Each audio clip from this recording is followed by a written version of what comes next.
Hello everyone, Michelle here from Gardening TLC, and yes, I know this video is going out late and I apologize for that. I actually already did this video earlier today, did all the editing and tried to upload it, and I don't know, there was some kind of corruption somewhere because it wasn't having anything to do with an upload. So now we're gonna put a late video out and do an unedited garden tour, which is what the video was supposed to be.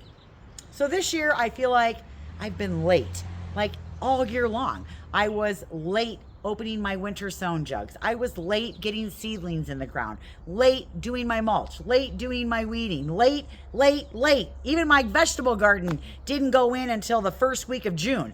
No spring vegetables got planted. It's just been a crazy year for me. I don't know why. I'm just behind and I'm running every day to catch up. But I spent 4 days in the garden and I got caught up. I got the weeding done and got the mulching done and got the planting done. And I hustled my little butt off trying to get myself caught up. And I feel like I can take a breath now because I'm caught up. And now I can move on to other projects. I can do a garden tour. I can do some other planting, work on the she shed.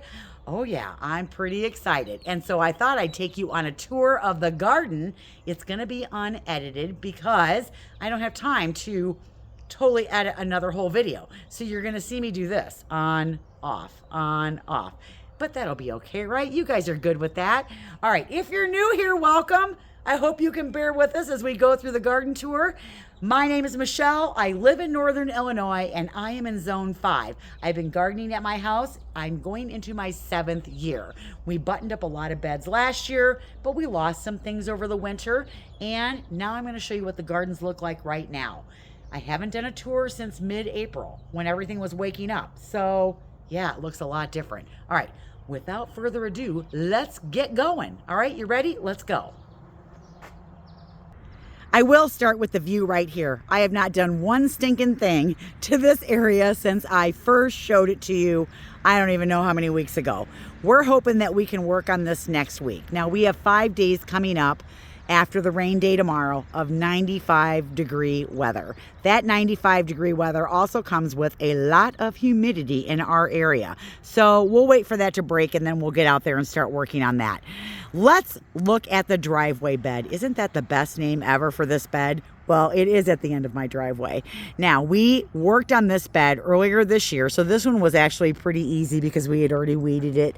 We cleaned up the helicopters in it. So all I really had to do was like a fast weeding and then mulch it. Mulch is the facelift that makes everything look fabulous. In here, we added some blue and some green. As you can see, they're doing pretty good. We added the little crimson pygmy barberries and then some blue chip junipers. They're still babies. It's going to take them some time to grow. Got some foliage there that we got to cut back from the daffodils. It's probably done enough now that I can cut it back. In this bed, we have a lot of things that bloom in July. That's when this bed absolutely looks its best. We have alliums right here in the front. We've got some liatris through here, and then all of these are daylilies. Now, this is a woodgilla that just finished blooming. It does have a few flowers left on it, and they are this beautiful fuchsia pink flower. But I love the structure of this shrub. I also love the leaves on this shrub. I think they're so pretty. As we back out and we look to the front end of the bed up by the garage, this is more shade up here because we have a really big maple tree right here. So up here we have things that can handle a little bit more shade. Our hostas are looking very beautiful. Now they are a little tattered when you get a little closer, and some hostas in my garden suffered more damage than others. We had a hailstorm that came through, and yeah, I do have some tattered leaves, but you know, from a distance, they look pretty good. So this is a Francis William, and this is as big as this hosta has ever gotten. I think it's gorgeous. Behind that, we have a beautiful lemony lace elderberry. Isn't that great? I love that. And then I do have a row right back here that will bloom of fruit punch hydrangeas, and they actually do pretty good. They won't ever get as big as they would if they were in full sun, but they get enough sun that they produce good sized flowers and they color up real nice. As we swing along this way, you can see we added the cherry cordial begonias from Proven Winners, and I'm really liking those. And what's interesting is the ones in the pot actually look better than the ones in the ground. I'm sure it's because the ones in the ground are competing with the maple for, you know, everything. And then, oh, see, those are my favorite hostas. Love those. Those are the Autumn Frost from Proven Winners. But this bowl is looking really nice. In the middle, we got a Wicked Witch coleus. We've got some cherry drop coleus. And then those cherry cordial begonias. Look at those shiny leaves. Aren't those pretty? So this pot is turning out to be one of my favorites right now. So looking really good. And overall, let's look at it from this way. I think this bed looks pretty good. Don't you guys think so? All right, let's go around the corner and look at the sidewalk bed. Now, I know I said that I had gotten a lot of things planted, and you should have seen there was plants everywhere. This is one that I don't have planted because I don't have my back deck done yet. I'm working on a project back there, so you'll see that later this week. So that's not quite done. But as we come down the sidewalk bed, this is looking really nice. It's one of my favorite beds. It's so low maintenance. I really don't have to do a whole lot over here. We anchored it with oak leaf hydrangeas, boxwoods. There's some coral bells, hostas, and then one of the incredible hydrangeas. So for me, I love this bed in its simplicity of what's in it and how easy it is to take care of. I love doing the little pots. I usually do a Proven Winners Color Blaze series coleus in here. This year I decided to do the dipped in wine. Now the dipped in wine grows a little bit differently than the ones that I normally grow, which is the pineapple brandy. See how you've got different tracks of branches coming up? So this one kind of grows up in different bracts, and then it looks like it has a layered look to it. I've never done it in a smaller pot like this, so hopefully it grows well. Normally, if I do this coleus, I do it in a bigger pot. I usually ring them with impatiens because it's a really inexpensive pot to do, because in essence, I have a 4-pack of impatiens and one 4-inch plant. So by the time it grows up, it really gives me good impact. The other thing I like to do too is I like to fill bowls with impatiens because that gives me big color impact too. This year we chose a mix of white and 2 different color pinks. So we're loving that. Now, one of the things that we planted in this bed last year was some elfin swan anemones, of which none of them came back. That was a bummer. That was kind of disappointing. But in our winter sown jugs, we did start some foxglove. As you can see, here they are. I planted them in the ground. And yes, they're very little because I was very late getting them out of the jug. I'm amazed they're still alive. But we're going to try to grow those up as foxglove. And so we dotted every one that we had. I think there was 11. They're all in here somewhere in this side of the bed.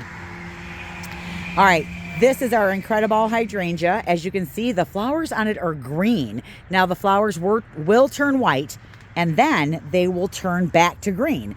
Part of that is because this doesn't get a lot of sun in this area. It gets enough to be productive, but not enough to get them white and keep them white. So we like it there. It's a nice little hydrangea. As we slide down to the rest of the bed, you can see we have a Patriot hosta here. Now this one got tattered a lot more than the other ones. I really should go in there and clean off the leaves. Cleaning off the leaves will actually help this do better because I won't be wasting energy on leaves that are ugly. I love oak leaf hydrangeas. I love their structure. I love their openness. I love the big leaves, how they change color in the fall. This one is starting to bloom up as well. It's one of my favorite hydrangeas, and I don't know, they just speak to me. I really like them. As we come down this way, we do have a mountain hydrangea down here. This is a serrata, and it is starting to bud up as well. You can see flowers on here starting to bud up. This was actually wilted a little bit when I came home. It's actually looking better now than it was then in the other video. And behind that, we planted some surefire rose begonias. And then we got a little collection of coral bells here, or heuchera. These are the citronellas and the Palace purple. And then we've got a Diravilla here, and then another little collection as well. We'll back up a little bit, give you a view going this way. And I'll try not to trip going backwards. Here's my little bistro set. Love to sit there and have coffee in the morning. And if you want to see how well our little orb is doing, It is doing very well. This is the only place I planted potato vines this year, because last year I struggled with the rabbits and the grasshoppers eating them all. So they're only in this basket. And then I mixed it with a beautiful fern in the middle, and then we've got some beautiful Rex begonias in here. But I just love how that turned out. Now don't look at the patchy ground underneath. Yeah, we'll be working on that after this 95-degree weather plays out. All right. Here's a look at the hill going down, but before we go down there, let's take a look at the pots that I do have done on the back deck. One of the things that I said I was going to do this year was not plant petunias or potato vines in this big Sedona bowl, so I didn't. Instead, I planted a really big celosia in the center. That's actually two. Now, the first one that I put in here, I killed because I didn't water it as consistently as I should have, and I killed it. So I had to replace those. I also have all proven winners as the rest of the flowers in here. We've got this beautiful pink one here, and give me a second, I'll pull my little tags out right here because I don't know the names of all of these. All right, so we have the unplugged pink. That is the salvia that's in here. Isn't that pretty? We also have the Snow Princess lobularia, and these will actually drape a little bit over the side. We have the Superbena that's called Pink Shades. I think that is gorgeous. And then we did a Scaevola called Whirlwind Blue. Even though that's purple, they call it Whirlwind Blue. But I think the combination of all of those is really nice. I didn't put any green fillers in here. I planted all flowers, and I think this is gonna fill in even more and be totally beautiful. I'll give you a sneak peek right here. Oh, look, the herb garden's gone. Oh, no. Yeah, we're going to do something fun there because you know we're moving that herb garden out to the new garden area. Look at this beautiful lemony lace elderberry. Now, they say that this is supposed to be in full sun, part sun. All of mine are growing pretty much in part shade. This guy doesn't get a lot of sun, and yes, it does have like green and chartreuse on it right now, and this is when it probably looks its very best. By the time another month passes, it will be all green because it's not getting enough sun, and that sun is what gives you the beautiful chartreuse on it. But doesn't that give you that Japanese maple vibe? I just love this thing. It's so gorgeous, and I just think that was the perfect place to put it. Now, as we come down the bed, you can see our viburnums are doing really well. These are the Mohicans, and they're going to get bigger in size. I did plant the Surefire Rose begonias down here as well, so they're in all three of the little squares. And then, look, the Astilbes came back, and they're looking pretty good. No Astilbe shame yet. We'll see how that fares as we go through 5 days of 95 degrees. Down here we have some beautiful hostas. These are the Miss America. They were transplanted last year, so they're on year 2. Some beautiful vase-shaped hostas. I don't remember the name. I never can remember the name of these. I think they're Regal, something like that. But they're got a nice blue hue to them. As we come into this bed here, some things didn't make it, a lot of things did. Now, we did lose all the coneflowers. I don't know what it was about the coneflowers. We had planted some right here and they didn't come back up. We had planted some up here and they didn't come back up. But you know what? That happens, and we'll just figure out something else to plant in there. You know, it's just opportunity. That's how I look at it. The Hakanakloa grass looks fabulous, though. Isn't that great? Now, last year we had a storm at the store, and we had 2 Invincible Ruby hydrangeas. This is in the Invincible line from Proven Winners that really got crushed up. There was actually 3, and I planted all 3 of them. The last one was right there in the garden, and the third one didn't make it, but these 2 did, and they're looking pretty good. Our boxwood looks really good. It made it. You can see I'm getting ready to do this area right here too. Even our little Korean fir is looking good. It had new growth on it. Isn't that great? And no, that is not a weed. That is a sea holly. And in this area, we planted 6 of them and only 3 came back. 2 of them looking kind of puny. That one is really puny. That one kind of sort of wants to be a plant. And then we've got one that really looks like it's supposed to right here. Now, we planted that in amongst this beautiful fall sunflower, or this Heliopsis, that one of you suggested that I plant here. And oh, thank you, whoever you were, because I don't remember. that suggestion was stellar because it is fabulous here with the Walker's Low Catmint behind it and then the salvia. Now the salvia is almost done and it actually needs a little haircut so that I can produce new blooms. So not I will produce them, but so that it will grow new blooms and look even better. But isn't that great? I love the color mixture of all of that together. And then these are like an electric blue. There are still bees on all the plants and it's late. Normally they have gone home by now. Oh, I just love that. As we swing around, you can see we have opportunities all through here. Yep, to plant something. Yeah, we'll have to think about that. Our alliums are looking good. And then let's take a little trip on the outside edge and see what we can see. All right, let's walk this bad boy again. So here we've got our knockout roses, which got a really late start because everything I did was late, including cutting back the knockout roses. That did not happen until like 2 weeks ago, and they were horrid. All of the dead growth and the new growth all growing together.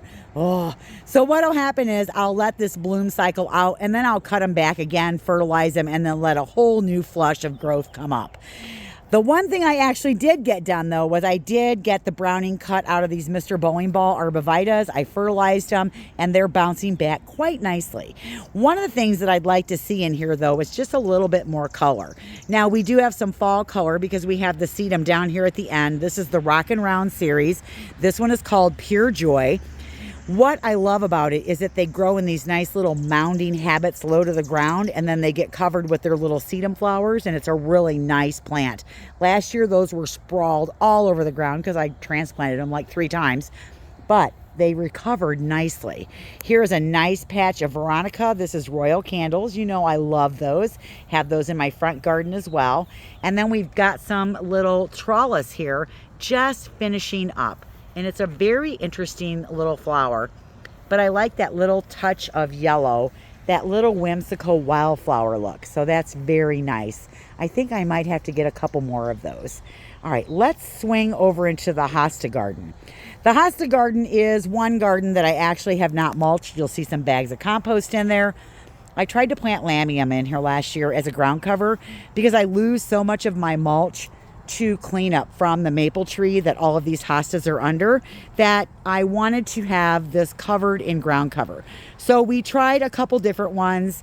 We do have the ajuga that's struggling to come back, and none of the lamium survived. So we're gonna try a different ground cover. Now the other thing is, you can see I did cut the bed out a little bit further, and we do have some holes in this bed. So we're gonna add some compost, and we're gonna try to plant some more hostas in here. We did dig up one hosta from our side bed, and that hosta is right there. You can see it just kind of sitting right there. That's going to get split and put into this garden as well. But I love the sagays. That's what these are up here. I love the boxwoods, and I love this white Patriot hosta in here. I just think it looks so good. Now my next favorite is this grouping of hostas right up here. Isn't that fabulous looking? I love that trio together. Now, next to this grouping is another lemony lace elderberry, of which the whole thing died last year, and I cut it back to the ground, and now it's starting to produce some new limbs. I don't know if it's because of what air is shooting out of the air conditioner, or I'm not sure, but the whole thing died back to the ground, but it's coming back, so we gotta love that. But that is one of my favorite views right there. Those 3 are so sweet. The other thing I'm really loving are all the ladies' mantle that we planted with the Nepeta.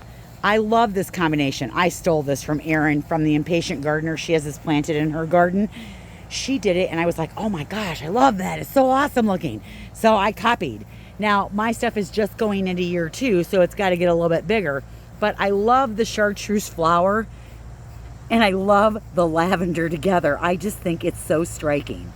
It's gorgeous.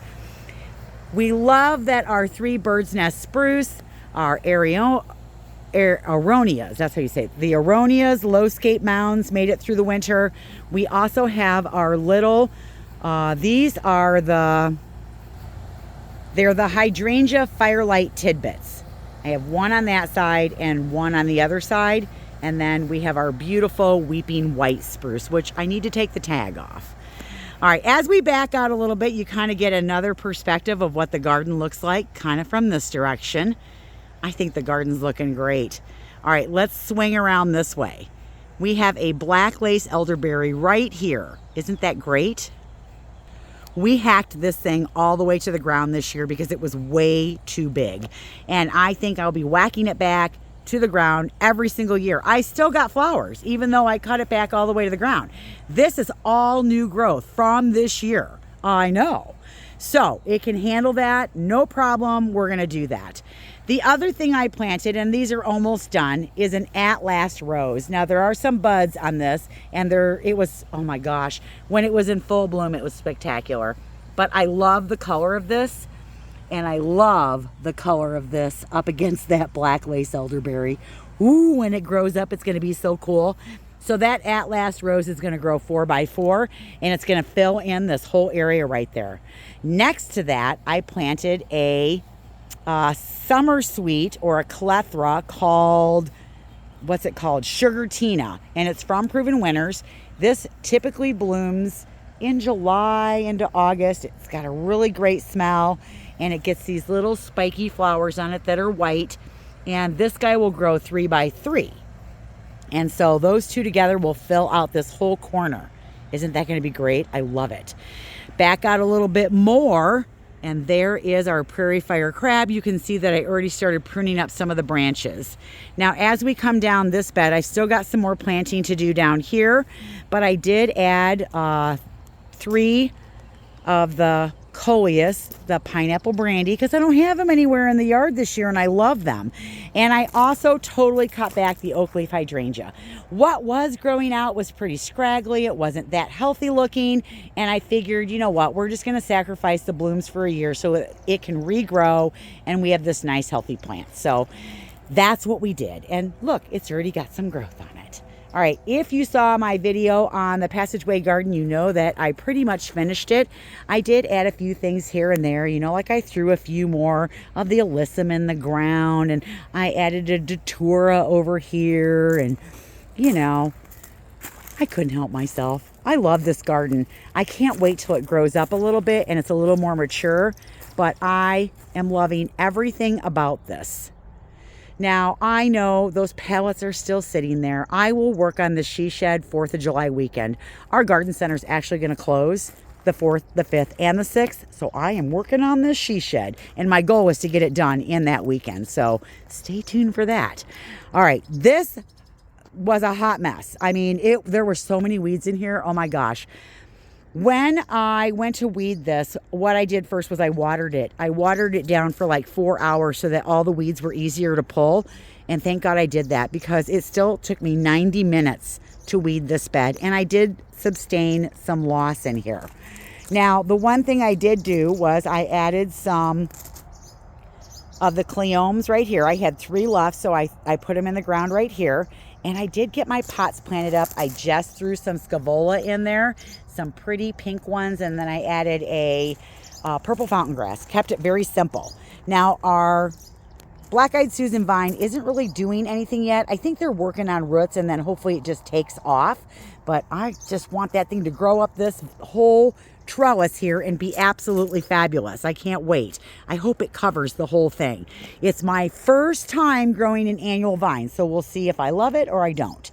Our zinnias are coming in very nicely. You can see little zinnias coming up, and hopefully the rabbits don't eat them. Last year they left the zinnias alone, so hopefully they'll do that this year. All right, the star in this bed right now is definitely the summer pastel achillea, or the yarrow. Isn't that beautiful? The beautiful pastel colors in pink, white, yellow, and the pinks will be different colors of pink. They'll be dark pink and medium pink. See, here's one color here, and then if you slide down here, that's like a bubblegum pink, and then if you slide over here, it's like a lavender. I just love this yarrow. It is so gorgeous. And I'm thinking about planting some more yarrow. I actually think I might get some of the yellow firefly sunshine that Proven Winners has. All right, our ice and roses are looking pretty good. They're blooming out, and again, these got pruned so stinking late, but they recovered pretty good, and they're blooming their little heads off, so those look really nice. And if we swing around over here, Look, you guys, there is the pink knockout rose that we transplanted last year and put in the ground. It's living and it's got flowers and lots of buds. All right, we're gonna swing around one more time right here so you can see my sorry little Heliopsis. These I planted in the hopes of having those red and yellow ones. I can't remember the name of them. And then the rabbits went and ate them. So I'm gonna plant 2 more and see if I can get them to come back. And I'm gonna put blood meal around them. That's what one of you guys suggested, and I'm hoping that that's gonna work. The other thing I got in the ground was, look, you guys, I did a winter sown jug of the Verbena bonensis, I think is how you say it, and I have 3 little patches in the garden now, and I've been told that once you have it, you'll never have to seed start it again. Now, in the path, I did add different things, and they have to grow. I added thyme, the same ones that we put in the Passageway garden. I've got the lemon thyme, the mother of thyme, and then I just alternated back and forth between the violet night and the white snow white alyssum. I just went back and forth. Now, as you can see here, here's a patch of thyme that we planted last year. So see, it'll get bigger and it'll look cool. These are our black-eyed Susans, and see what Mother Nature does. Look at that. They're all 3 different sizes. What's wrong with you? Why can't you all be the same size? Anyways, those are the American Gold Rush. And then we've got our Magnus Echinacea right here. And you'll notice it's pretty empty up here by the barn or the shed. This is where I had all of those beautiful hibiscus. And Michelle was bad, very bad, because this was so weed infested and the weeds were big and tall. It choked out every one of those hibiscus and I lost them all. There was no growth at the bottom. There was nothing going on. So I pulled them all out and I'm going to plant some new ones. Now, we also had hollyhocks in here, and there might have been baby hollyhocks that started in here and then got choked out, but I did end up with this one here and that one there. So I did get 2 out of it. The Nepeta, which is, I think it's the Cat's Meow, is the smaller one. That was already in here. And then I ended up planting a Caryopteris right here, which is a blue mist shrub. It's like a tender shrub, but it's a perennial. You cut it back to the ground every year. I saw those in a garden tour in Madison last year and said I was going to get some, and I did, and I got 2 of them planted. I put the other one right over there. And then this is a pufferfish hydrangea. As we swing around here, you can see that I did throw some more alyssum in the ground. I've got my white coneflowers here. All of the peonies are doing good, and there is one more right there, one more hollyhock right back there. Now, here's what's funny. So we had a windstorm about 3 weeks ago where it was pretty serious wind. And this is my little pin oak right here. And this little guy right here was staking him up. But the stake got moved and it ended up being like over here, and it bowed the tree. And then I didn't realize the tree was bowed until I was in here weeding. And by then the tree had already kind of maintain that shape. So because it's young and it's flexible and it's limber, we'll be able to train it back the other way. So I will have to stake that guy back up. Now you will notice that there's something missing right there. I did have a rose right there, but I decided that I liked the peony and I'm going to keep that peony, and I really love this hibiscus. So I felt it was a little bit too crowded. I wanted the denim and lace Russian sage to have room to grow, so I pulled it out, and I think I'm better for it having pulled it out. But this is kind of a backed up look right here of the gardens, and as you can see, everything that we planted is doing really well, but there's some opportunities to add some things to the garden, so it's always fun to add things to the garden. Here, look, another hollyhock. Now that one we planted. That was one that we did in a winter sown jug last year. It was the only one that survived and came back this year. I don't know if that one's going to be the black one or the peach one. We'll find out when it blooms. I don't know. But this is the cottage garden, looking pretty good outside of that big pile of rocks right there. And I don't have my chairs out yet. I'll have to go get those. But over here, what I'm thinking is I'm not going to plant the same hibiscus. I am going to plant 3 though. I'm going to plant 1, 2, 3. And I think I'm going to do a dark leaf one that has like a white flower or a white with pink flower, because I think that will totally stand out against that red shed. All right, isn't this looking great, you guys?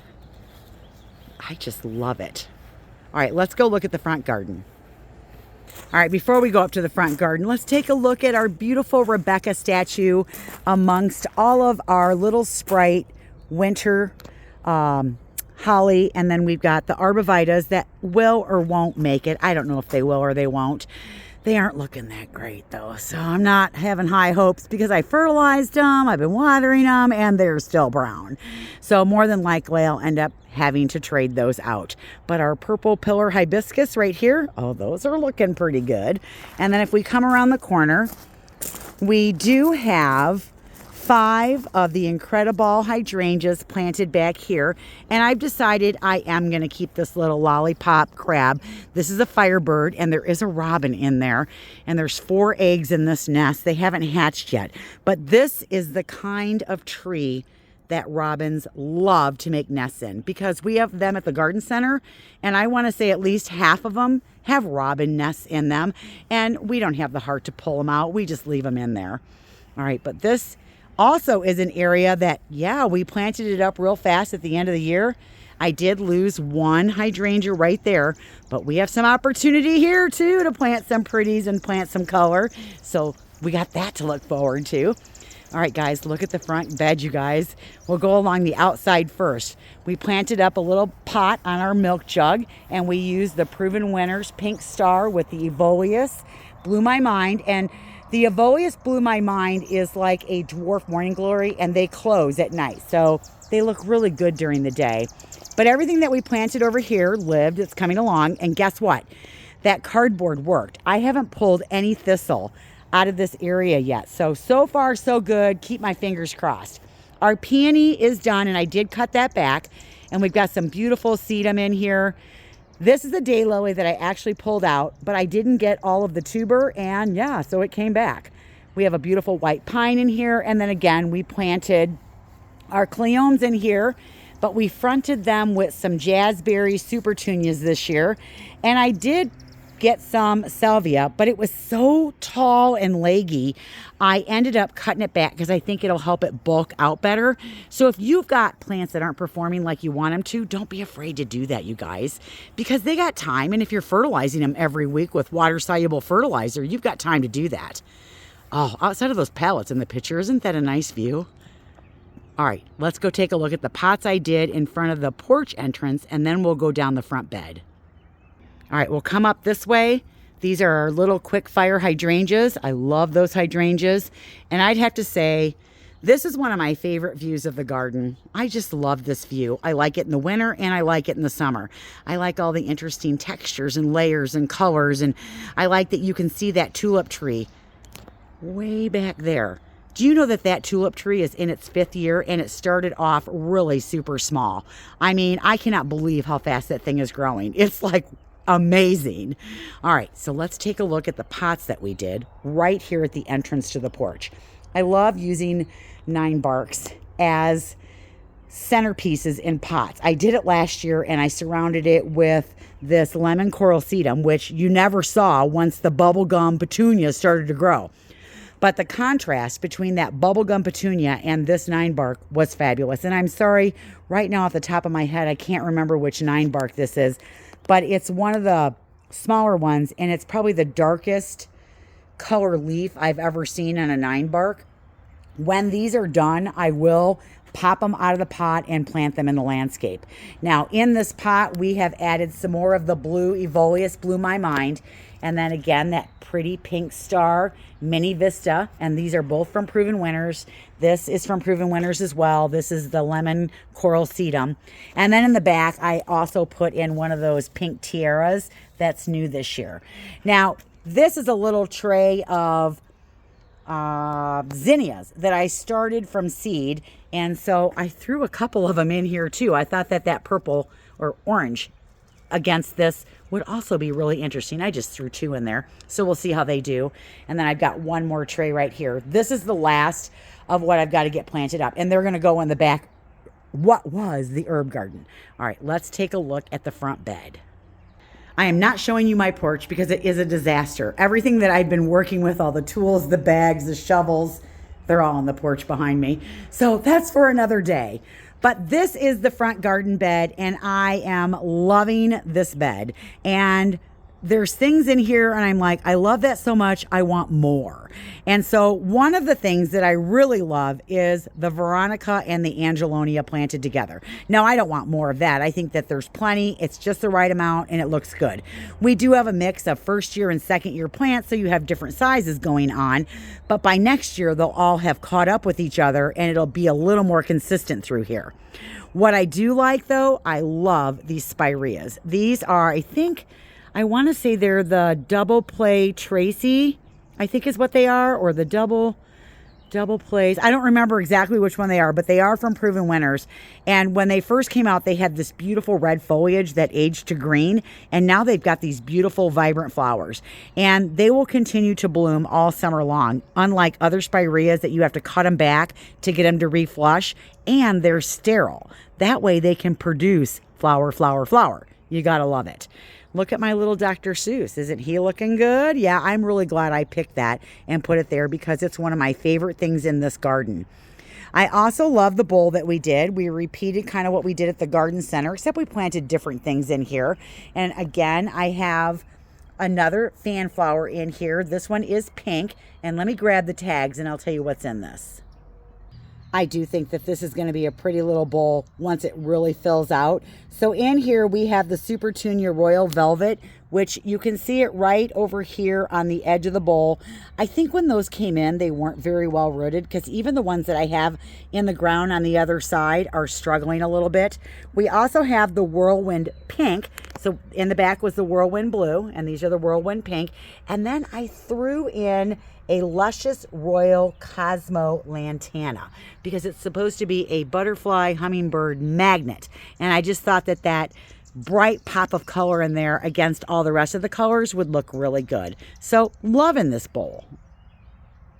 This is also another view that I'm really liking.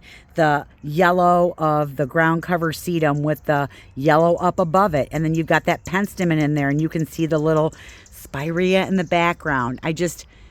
I'm really liking how this is shaping up. And if I didn't say, that is a Seneca called Angel Wings. First time I've ever grown it. Love it. All right, as we come over here, one of the things that I really want to add more of to my garden, right there, that penstemon. Love that penstemon. And I still love my little turtles swimming in the coreopsis. And this is a zag rib coreopsis. So as this is finishing, this is starting to bloom. So you kind of always have a yellow going on over here. But isn't that penstemon absolutely fabulous? And I've decided I must have more. And so what I want to do is I kind of want to stretch it out through here as well. Now, this is an area right here where I just cut back a yellow baptisia. And I have a hole in the ground because I had a shrub there that died. And I am bringing in a hydrangea that I'm going to plant right there. I'm testing it as like a test for a company. So that's where it's going to go. Now, the one thing I do have to fix in this garden right there, that's got to go. This was never designed to look like this. It's just a holding bed or a holding bed for everything that was in this bed before we fixed it and redid it. And I still haven't moved anything around. So I need to make that happen and make a decision about what that corner is going to look like. But as we back up here, you can see this side's looking just as nice. I did add some more of the Rock and Round sedum to this bed because I really like the structure of that and I like how easy it is to grow. We do have super petunias in here. We have Saffron Finch and the Velvet one, and they're not doing very well. Up until yesterday, this bed had no mulch in it, and it was just bare clay. And they were really struggling in that clay. So we're hoping now that we've kind of, given them a little love and we've given them a little protection and it'll hold the moisture in a little bit better, that maybe they'll start to grow. If not, they'll probably just keep declining and die, and then I'll have to figure something else out.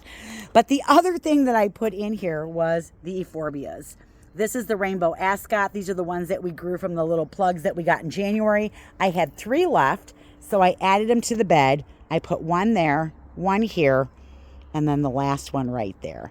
So we're hoping that the salvia grows, that the petunias grow, and that this all fills in with beautiful color. It better. Otherwise, I'll have to figure something out. Now, you will also notice that there's these little green things throughout the bed as well. This was what I had left of the mother of thyme. That's the low growing mat thyme. And so I scattered it throughout this bed as well. All right, let's back up a little bit. When I'm sitting on the porch, this is what I get to look at. And I used to hate this bed. Now I love this bed. Oh yeah.